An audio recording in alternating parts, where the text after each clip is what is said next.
जय श्री कृष्ण दोस्तों। माखन मिश्री की मिठास, मैया यशोदा के दुलार और बांसुरी के मधुर स्वरों के साथ जन जन के हृदय में बसने वाले नंद के लाला के जन्मोत्सव को मनाते इस चैनल में आप सभी का हार्दिक स्वागत है, जिसका नाम है बिखरे हीरे पन्ने। 16 कलाओं से संपूर्ण पूर्ण अवतार भगवान श्री कृष्ण की छवि ही निराली है। उनकी व्याख्या करना तो असंभव है, परंतु एक बात एकदम निश्चित है कि वे प्रेम के वशीभूत हैं। जब कोई कहीं उन्हें संपूर्ण प्रेम से भरकर पुकारता है तो वे उसके लिए असंभव को भी संभव करते हैं। गीता के 9वें अध्याय के 22वें श्लोक में वे कहते हैं, अनन्यश चिंतयन्तो माम ये जनाः पर्युपासते तेषां नित्याभियुक्तानां योगक्षेमं वहाम्यहम्। अर्थात जो भक्तजन अनन्य भाव से मेरा चिंतन करते हुए मुझे पूछते हैं, ऐसे नित्य युक्त भक्तों के योग क्षेम को मैं स्वयं वहन करता हूँ।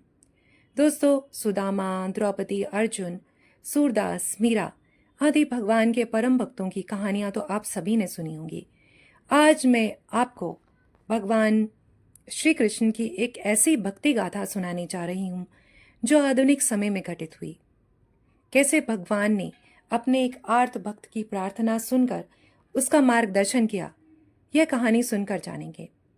तो दोस्तों, भक्ति रस से सराबोर ये कहानी स्वाधीनता संग्राम के वीर रस से पैदा होती है और एक दृष्टा, विद्वान, विचारक श्री अरविंदो घोष के योगी महर्षि योग अरविंदो में परिवर्तित होने पर समाप्त होती है। 15 अगस्त 1872 को कोलकाता में अरविंदो घोष का जन्म हुआ। उच्च प्रशासनिक अधिकारी बनने के लिए अल्प आयु में ही वे इंग्लैंड चले गए, जहां उन्होंने 18 वर्ष की आयु में ही ICS की परीक्षा उत्तीर्ण कर ली और भारत लौटने पर वडोदरा और कोलकाता में उच्च प्रशासनिक नौकरियां कर ली। श्री अरविंदो एक महान विद्वान, दार्शनिक, कवि और भारतीय राष्ट्रवादी थे। कोलकाता आने के बाद वे स्वाधीनता आंदोलन का हिस्सा बन गए। उनका अटल विश्वास था कि भारत की स्वाधीनता ईश्वर की इच्छा और आज्ञा है। अंग्रेजी सरकार इनके क्रांतिकारी विचारों और कार्यों से अत्यधिक भयभीत थी। अतः 2 मई 1908 को 40 युवकों सहित इन्हें बंदी बना लिया गया। आधुनिक भारत के इतिहास में इसे अलीपुर षड्यंत्र केस के नाम से जाना गया।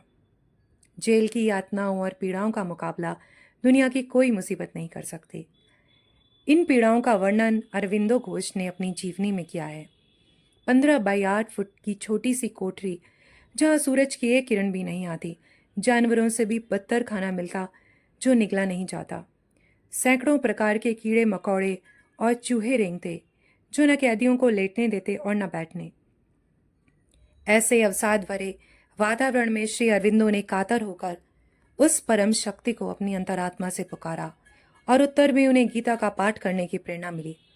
श्री अरविंदो गीता का पाठ करते हुए इतने भाव विभोर हो जाते कि जेल की सब पीड़ाएं उनके अंतर्मन को छू भी न पाती।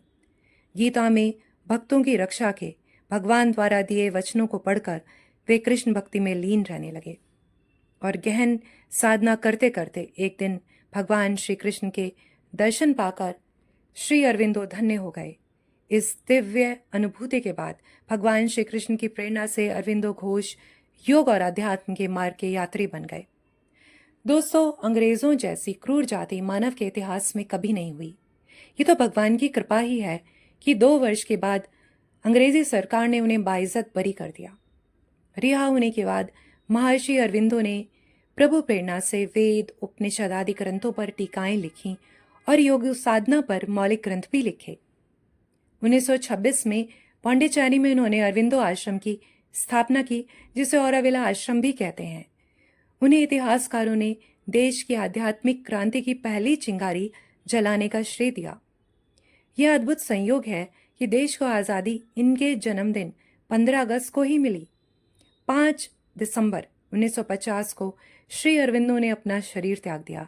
कहते हैं मृत्यु के 4 दिन तक इनके पार्थिव शरीर में एक दिव्य आभा परिलक्षित हो रही थी। इस कारण इनका अंतिम संस्कार न करके इन्हें समाधिस्थ किया गया। आज भी पांडिचेरी के वातावरण में एक आध्यात्मिक प्रभाव दिखाई देता है। वह समुद्र के कांच जैसे तट भक्त के उस मन की याद दिलाते हैं जो भगवान की भक्ति पाकर विषय वासनाओं के पार चले जाते हैं। अंत में मैं यही कहना चाहूँगी कि जिसके जीवन रथ के सारथी भगवान श्री कृष्ण बन जाएं, ऐसा सौभाग्यशाली मनुष्य सभी भयों को पार कर जाता है। और जो मृत्यु आम इंसानों को सबसे ज़्यादा भयभीत करती है, वही बड़े प्रेम से भक्तों को बड़ी सहजता से आगे की यात्राओं की ओर ले जाती है। आशा है कि मेरी कहानी आप सभी को पसंद आई होगी। जय श्री कृष्ण।